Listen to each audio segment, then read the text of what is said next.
हुआ है। हम आपको थोड़ी देर में कई जगहों की तस्वीरें भी दिखाएंगे। पहले चर्चा हम विदेश की भी कर लेते हैं। भारत के पड़ोसी देश चीन, पाकिस्तान और नेपाल में भी बाढ़ से मुश्किलें हैं। उत्तरी चीन, खासकर बीजिंग और हेबेई में अत्यधिक बारिश के कारण पिछले सप्ताह कम से कम 60 लोगों की मौत हो गई, जिनमें 44 बीजिंग और 16 हेबेई में। बीजिंग के म्यून जिले में राजधानी वर्षा में आई सबसे भीषण बाढ़ में 31 वृद्धाश्रम निवासियों की मौत हो गई। बीजिंग की बात करें तो अब तक 9 लापता हैं। हेबेई में के चेंगदे में 18 लोगों का पता नहीं चल पाया है। यहां 8 लोगों की मौत की भी खबर है।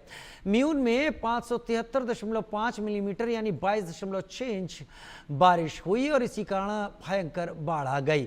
म्यून जलाशय में जलस्तर रिकॉर्ड स्तर पर पहुंच गया है। हेबेई के एक गांव में भूस्खलन से 8 लोगों की मौत हो गई और 4 लापता हो गए। पाकिस्तान में तो बाढ़ का कहर है ही। बाढ़ बारिश के कारण लगभग 200 से ज्यादा की मौत और जून में 655 लोगों के घायल होने की खबर। अमेरिका के न्यू जर्सी सहित कुछ हिस्सों में बाढ़ की खबरें हैं। हालांकि न्यू मैक्सिको और फिलीपींस में हालात संभल गए हैं, लेकिन दोनों जगह बाढ़ से तबाही हुई है। फिलीपींस में 12 की जान गई, जबकि लाखों बेघर हुए। इसी तरह न्यू मैक्सिको के रुइदोसो नदी ने कहर बरपा दिया। एक रिपोर्ट।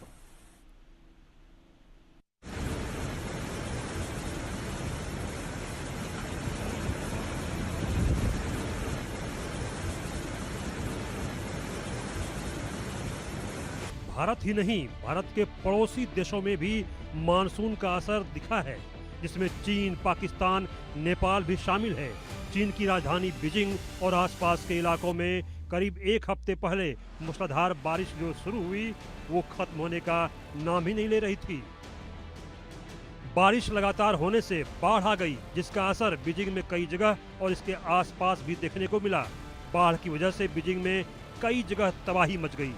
बीजिंग और इसके आसपास बाढ़ से अब तक 60 लोगों की मौत भी हो चुकी है। इनमें से करीब 31 लोग बीजिंग के एक उपनगर में स्थित वृद्धाश्रम के निवासी थे। बीजिंग में बाढ़ की वजह से मरने वालों की संख्या 44 है और पास के हेबेई प्रांत में 16 लोगों ने बाढ़ की वजह से अपनी जान गंवा दी है। इसी तरह पाकिस्तान में मानसून काल बनकर आ गया।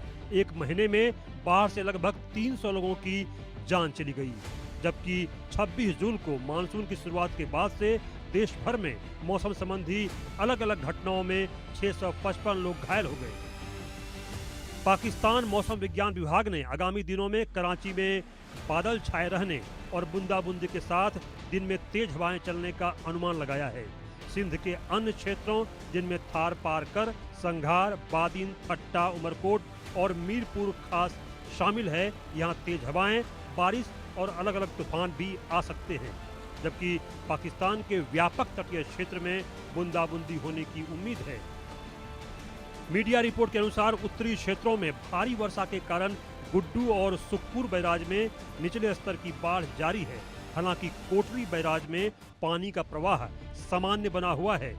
मीडिया की ही रिपोर्ट के अनुसार एक नई पश्चिमी मौसम प्रणाली हवागर्ज के साथ अधिक मानसूनी बारिश ला सकती है, जिससे संभावित रूप से खैबर पख्तूनख्वा, पाकिस्तान के कब्जे वाले गिलगित बाल्टिस्तान, मुर्री, गैलियात और आसपास के संवेदनशील क्षेत्रों में अचानक बाढ़ और लैंडस्लाइड की संभावना है। बाढ़ की वजह से अमेरिका के न्यू जर्सी और न्यूयॉर्क के कुछ इलाकों में हालात खराब हैं। वहीं मैक्सिको और फिलीपींस में हालात अब सामान्य हुए हैं। फिलीपींस में हाल ही में आई बाढ़ और भूस्खलन का मुख्य कारण उष्णकटिबंधीय तूफान विफा और दक्षिण पश्चिम मानसून था। इस आपदा के कारण 12 लोगों की मौत हो चुकी है और 27 लाख से अधिक लोग बेघर हुए हैं। इसके अलावा खेतों और बुनियादी ढांचों को लगभग $73 मिलियन का नुकसान हुआ है। इसी तरह न्यू मैक्सिको में भारी बारिश के कारण बाढ़ आ गई थी और बाढ़ से 3 लोगों की जान चली गई थी। हालात ऐसे हो गए कि नेशनल वेदर सर्विस ने आपातकाल घोषित कर दिया। रियो रुइदोसो नदी का जलस्तर तेजी से बढ़ गया, जिससे लोगों की जान खतरे में पड़ गई। हालांकि रुइदोसो में कई लोगों को बचाया भी गया है। दुनिया के कई हिस्सों में बाढ़ के कारण लोगों को नदी से दूर रहने और ऊंचे स्थानों पर जाने की चेतावनी दी गई है। Bureau report, India news. देश में मानसून की जबरदस्त बारिश हो रही है। हिमाचल प्रदेश, राजस्थान, मध्य प्रदेश से लेकर पश्चिम बंगाल तक बाढ़ के हालात हैं। पहाड़ों में लैंडस्लाइड हो रहा है। उत्तर प्रदेश के वाराणसी में भी गंगा के किनारे कई इलाके जलमग्न हो गए। भारी बारिश और बाढ़ जैसी स्थिति से सड़कें क्षतिग्रस्त और फसलें बर्बाद हो चुकी हैं। दिल्ली में भी रुक रुक कर बारिश जारी है। उत्तर भारत की कई नदियां उफान पर हैं। उत्तर प्रदेश के कई जिलों में बाढ़ से हाहाकार है। नदी के निचले इलाके वाले पानी में डूबे नजर आते हैं। कहीं लोग तो पलायन का मन भी बना चुके हैं। प्रयागराज, आगरा, बलिया, गाजीपुर, गाजियाबाद समेत 14 जिलों में बाढ़ की तस्वीरें हैं। सीएम योगी ने बाढ़ से राहत बचाव के लिए मंत्रियों की स्पेशल टीम 11 बनाई है। योगी ने कहा कि मंत्री तत्काल अपने प्रभावित जिलों में ग्राउंड जीरो पर उतरें। मंत्री रात में भी अपना जिला नहीं छोड़ेंगे। काशी में हजारों लोगों ने घर छोड़ दिया है। यहां गंगा का जलस्तर खतरे के निशान को पार कर चुका है। दोपहर 12 बजे की बात करें तो गंगा का जलस्तर 71.66 मीटर रिकॉर्ड किया गया, जबकि यहां खतरे का निशान 71.26 मीटर है। ऐसे में 40 सेंटीमीटर ऊपर है। पीलीभीत के सांसद और केंद्रीय मंत्री जितिन प्रसाद की गाड़ी कीचड़ में फंस गई। ट्रैक्टर से खींचकर बाहर निकाला गया। भदोही में बारिश से हाईवे डूब गया। महाराजा बलवंत अस्पताल के वार्डों में पानी भर गया। रायबरेली, लखनऊ, प्रतापगढ़ समेत 40 जिलों में रुक रुक कर बारिश जारी है। प्रतापगढ़ में इतनी बारिश हुई कि कोतवाली में पानी घुस गया। इस बीच मौसम विभाग का कहना है कि महाराष्ट्र सहित मध्य भारत के कम से कम अगले 10 दिन तक मानसून सक्रिय रहने की संभावना नहीं है। मौसम विभाग के अनुसार मानसून की सामान्य स्थिति से मानसून उत्तर की ओर चला गया है। इसके परिणाम स्वरूप मुख्य मानसून क्षेत्र में मानसून की सक्रियता कमजोर पड़ गई है।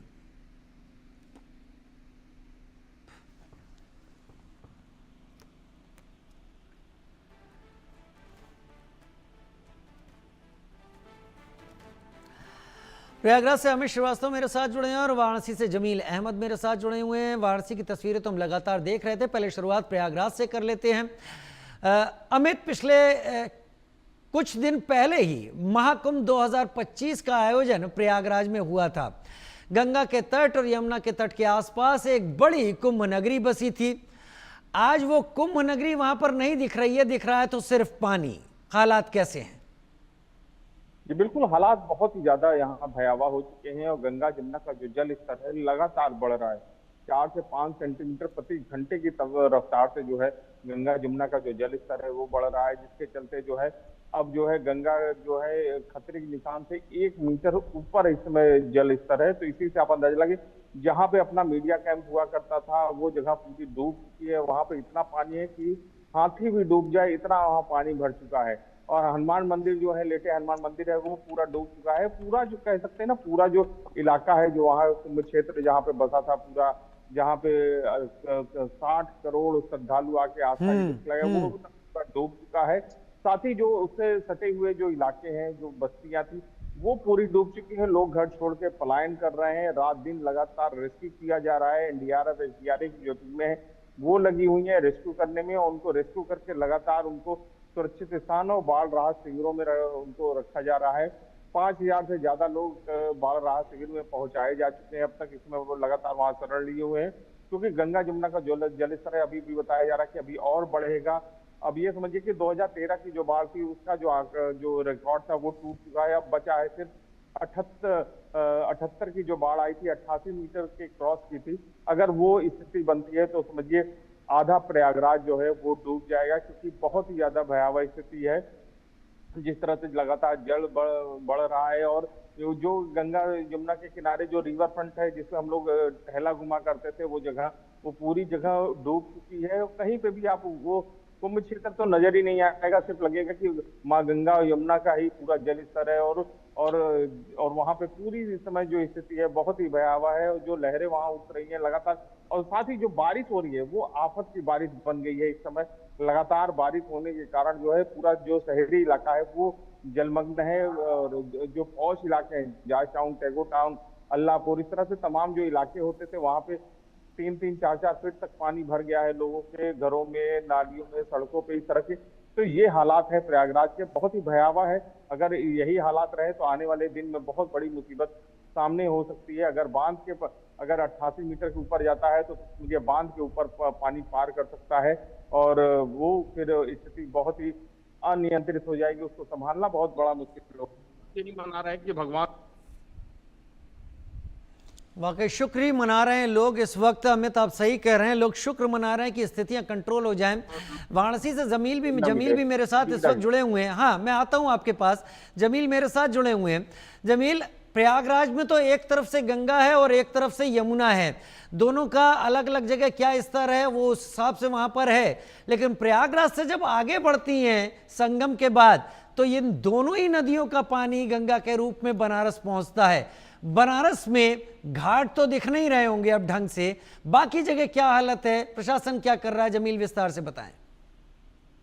देखिए, बिल्कुल राजीव, बता दूं कि लगातार गंगा का जलस्तर बढ़ रहा है। बनारस में भी मौजूदा समय में केंद्रीय जल आयोग की रिपोर्ट के अनुसार लगभग 71.81 मीटर पर गंगा बह रही है और 2 सेंटीमीटर प्रति घंटे की रफ्तार से अभी भी गंगा का जलस्तर बढ़ा हुआ जारी है। अगर आप बात करें, उच्चतम बाढ़ जो 1978 में आया था वो 73.90 मीटर था, यानी कि 2 मीटर लगभग समझ सकते हैं कि बस नीचे है गंगा बह रही है। और जिस हिसाब से गंगा बढ़ रही है, लोगों की अब डर साफ बिल्कुल जाहिर होती है। अब गंगा सीढ़ियों नहीं अब बल्कि शहरों की तरफ मुड़ चुकी है और मैदानी इलाकों में भी लगातार गंगा का पानी बढ़ रहा है। चाहे वो पुनिया की बात करें या फिर या फिर नक्की घाट की बात करें या फिर सरैया की बात करें या फिर मारुति नगर की बात करें, अस्सी घाट की बात करें या फिर सामने घाट की बात करें या डोमरी की बात करें, ये तमाम जगह जो है वो मैदानी इलाके हैं और गलियों का इलाका है। उस जगहों पर भी लगातार गंगा का जलस्तर बढ़ने लगा है। लोगों की चिंताएं साफ दिख रही है क्योंकि अब लोग जाने को मजबूर है कि कहाँ जाएं। और जिलाधिकारी की तरफ से एक बयान आया था, कल हमने उसमें बातचीत की तो उन्होंने कहा कि लगभग 3000 से अधिक परिवार इससे सीधा प्रभावित हुए हैं। लगभग 1500 लोगों को जो सीवर कैंप बनाया गया है वहां पर सुरक्षित स्थानों पर ले जाया गया है। लगभग 100 सीवर कैंप बनारस में बनाया गया है। जिले प्रशासन की तरफ से लगातार एनडीआरएफ, एसडीआरएफ और जल पुलिस उस पर पूरी निगाह बनाकर लगातार चक्रमण कर रही है और ताकि किसी भी तरह की कोई दिक्कत परेशानी ना हो। क्योंकि प्रधानमंत्री नरेंद्र मोदी कल बनारस में थे और बाढ़ से भी संबंधित तमाम आलाधिकारियों से बातचीत की और उन्होंने कहा कि कोई भी व्यक्ति हो बाढ़ से प्रभावित ना हो, उनसे अगर किसी भी तरह की कोई दिक्कत परेशानी हो तो उसे फौरन ऊंचे स्थानों पर ले जाने की कोशिश करें। और उसके बाद लगातार जिलाधिकारी, पुलिस कमिश्नर, तमाम लोगों ने वरुणा में चक्रमण कर पूरा मुआयना किया और उसके बाद लगातार लोगों को ऊंचे स्थानों पर ले जाने की हिदायत की जा रही है। तो निश्चित तौर पर बनारस में गंगा का जलस्तर लगातार बढ़ रहा है। लगभग देखा जाए तो जो अभी 2 सेंटीमीटर प्रति घंटे की रफ्तार से बढ़ रही है। लोगों की चिंताएं बढ़ गई है। हम नमो घाट पर गए थे, नमो घाट की जो तस्वीर थी वो डरावनी तस्वीर थी। आमतौर पर नमो घाट पर लोग जब जाते हैं वो नमस्ते स्टेचू के सामने अपना फोटो तस्वीर क्लिक कराते हैं, लेकिन वो नमस्ते स्टेचू भी अब पूरी तरीके से डूबते हुए दिखाई दे रहा है। सिर्फ पंजे बचे हैं, यानी कि कलाई तक छोटे वाली का डूब चुका है। तो इस अंदाज से लगाए जा सकते हैं कि लगातार गंगा का जलस्तर बढ़ा है। लोग डरे हुए, सामे हुए हैं और लोगों को ये लग रहा है कि 1978 में जो बाढ़ आई थी बनारस में, और क्या वही बाढ़ फिर से दोहराने जा रही है। लोग अब वही से ही इंतजाम करना शुरू कर दिया है और लगातार प्रशासन भी पूरी तरीके से एक्टिव है। लगातार लोगों के बीच में जाकर उनकी समस्याओं को सुनना, उन्हें ऊंचे स्थानों पर ले जाना, उनके खाने पीने की व्यवस्था करना, ये तमाम जिला प्रशासन की तरफ से लगातार किए जा रहे हैं। वाकई जिला प्रशासन ये सारी चीज़ें वहाँ पर कर रहा है। अमित, प्रयागराज के संगम के अलावा वो दूसरे इलाके जो प्रयागराज के गंगा के किनारे किनारे जो बसे हुए हैं, क्या वहाँ पर अंदर कॉलोनियों में, रिहायशी इलाकों में पानी काफ़ी ज़्यादा पहुँच चुका है? बिल्कुल, तो इतना पानी भर चुका है कि लोग अब वहां से उनको रेस्क्यू करके निकाला जा रहा है।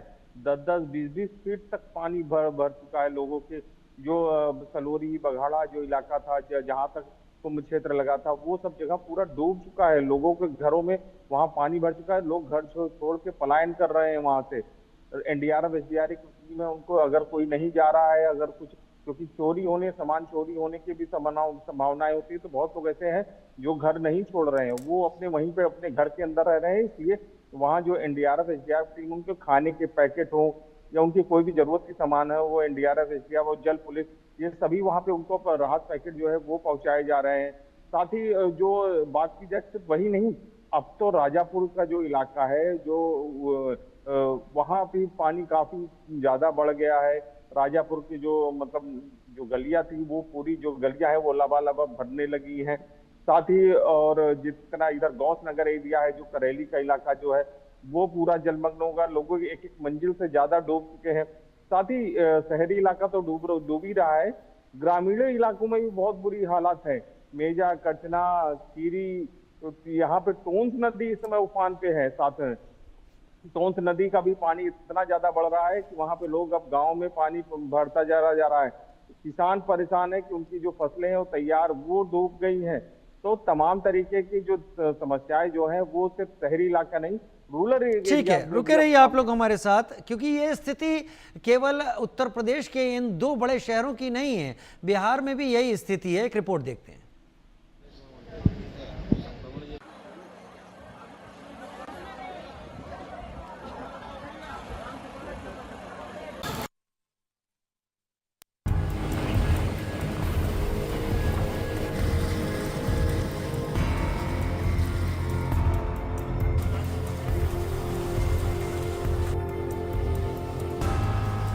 वाराणसी में गंगा अब डराने लगी है।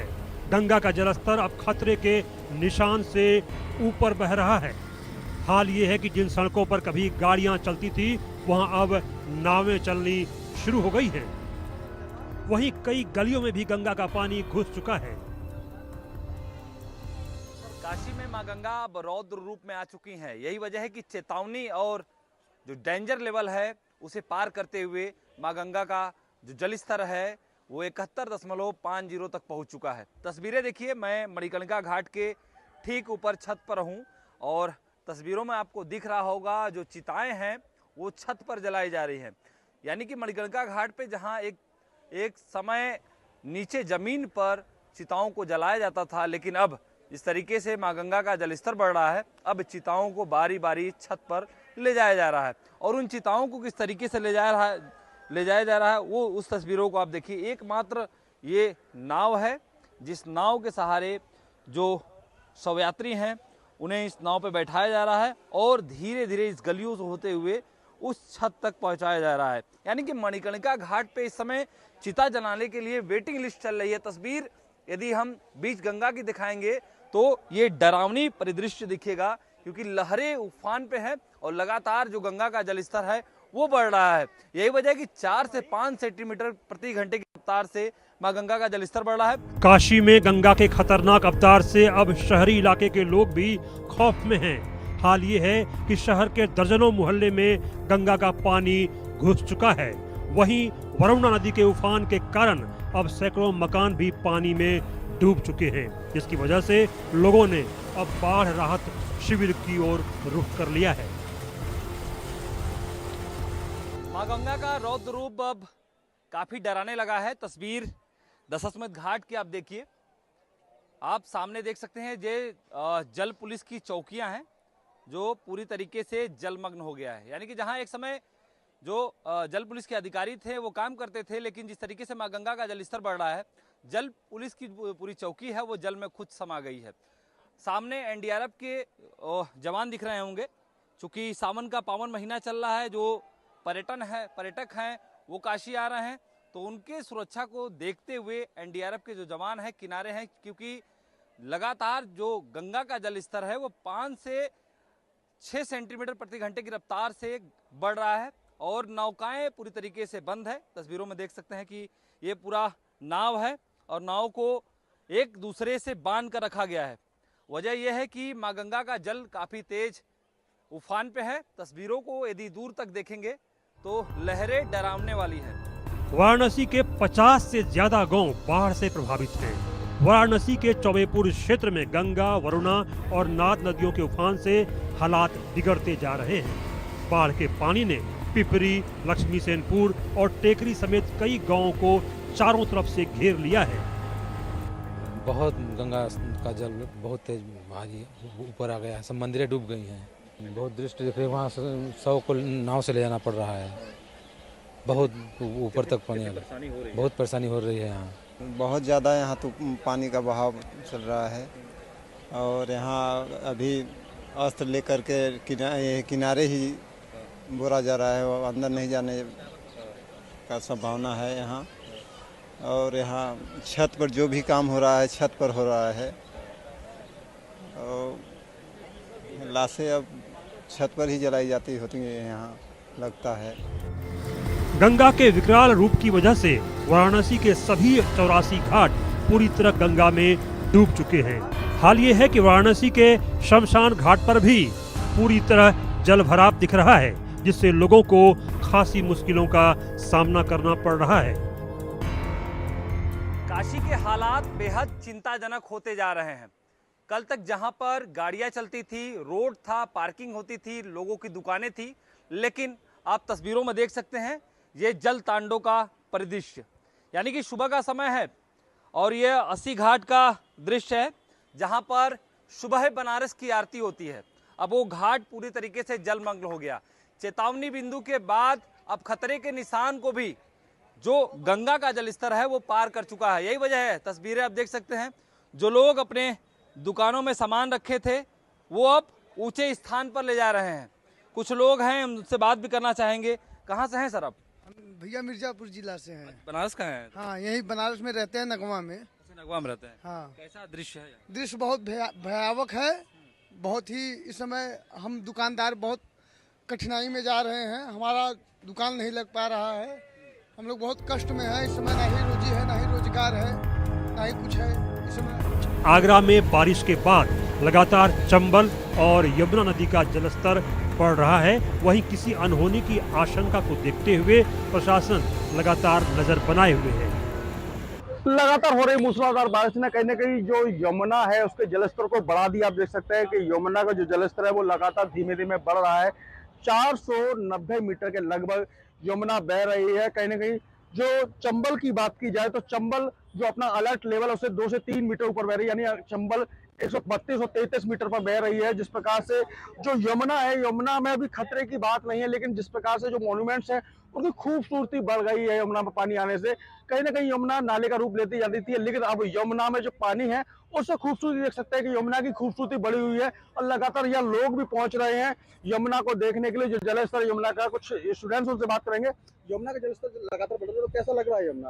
अच्छा लग रहा है। अब पानी की वैसे भी आगरा में काफ़ी ज़्यादा कमी रहती है, लेकिन यहाँ के लोगों का पता नहीं, समझ में नहीं आता। नदी है तो उसमें कचरा क्यों फेंकते हैं? कचरा नहीं फेंकना चाहिए जिस प्रकार से, तो कहने का जिस प्रकार से बाढ़ की स्थिति हो सकती है तो उसको लेकर कितना खतरा देखते हैं। लेकिन अभी यमुना कैसी लग रही है आपको? बड़ी सुंदर लग रही है। हम तो इसी वजह से देखने आए थे। हमारा तो कहीं और जाने का वो था विचार, पर यहाँ देख के तो हमारा मन बदल गया। अभी थोड़ी देर यहीं बैठ के हम थोड़ा सुकून मिलेगा। गाजियाबाद का हाल भी बेहाल है, क्योंकि पहाड़ों में हो रही बारिश के बाद यमुना का जलस्तर काफी बढ़ चुका है, जिसके कारण डूब क्षेत्र के लोगों में पलायन का डर सताने लगा है। यूपी के फतेहपुर में भी हालात कुछ ज्यादा अच्छे नहीं हैं। ललौली थाना क्षेत्र में यमुना का जलस्तर लगातार बढ़ रहा है, जिससे 30 से ज्यादा गांव में पानी भर गया है। यमुना के बढ़े जलस्तर की वजह से लोगों के सामने रोजी रोटी का संकट खड़ा हो चुका है। वहीं बाढ़ से निपटने के लिए प्रशासन ने भी पूरी तरह कमर कस लिया है। फतेहपुर में यमुना ने रोक रूप दिखाना शुरू कर दिया। हम आपको बता दें कि फतेहपुर में यमुना लगभग खतरे के 3 मीटर निशान के ऊपर चल रही है और आपको उत्तर को दिखा रहे हैं जहाँ पर पानी भरा हुआ और इस पानी के उस पार गाँव है। गाँव का रास्ता डूब चुका है। जिन रास्तों पे गाड़ियाँ चलती थी वहाँ पे नावें चलने लगी। ऐसे में हालात ये हो गए कि जो गाँव के निवासी थे उनको पलायन करना पड़ा और पलायन करके सुरक्षित स्थान पर अपना तंबू लगा कर रह रहे हैं। देखिए गाँव के लोग हैं वो इस तरह से तंबू लगा कर रह रहे हैं। लगभग इस बाढ़ की चपेट में 50 से 52 गाँव आ चुके हैं और ये गाँव वाले कहीं ना कहीं सुरक्षित स्थान पर जाकर के तंबू लगा के रह रहे हैं। ऐसे में लोगों को क्या समस्याएं आ रही हैं, इनसे बात करते हैं कि क्या समस्याओं का इनको सामना करना पड़ रहा है। क्या नाम है माता जी? क्या समस्याएं आ रही बाढ़ से?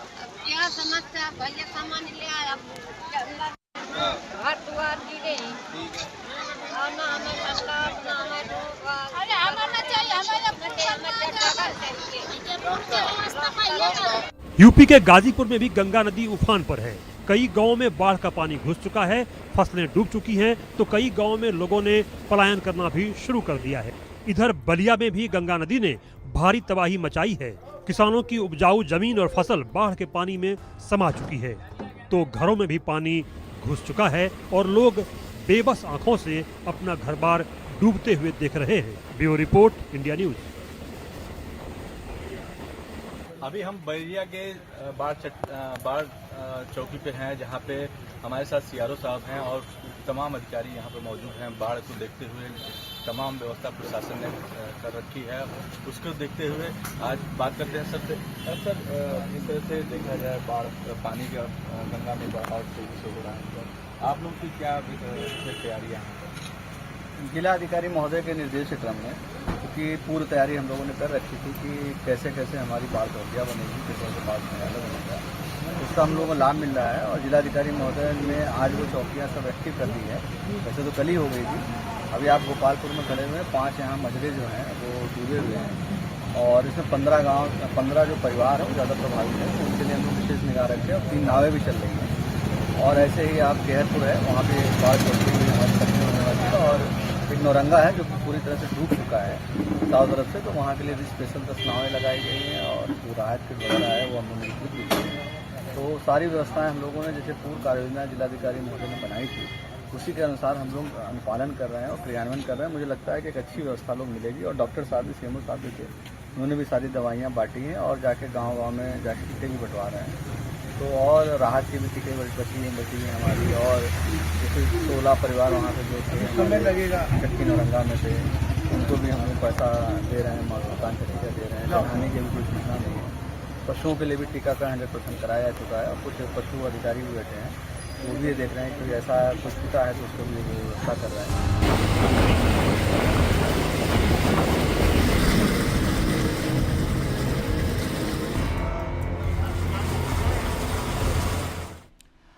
लेना छोटा सा ब्रेक, जल्द हाजिर होते हैं।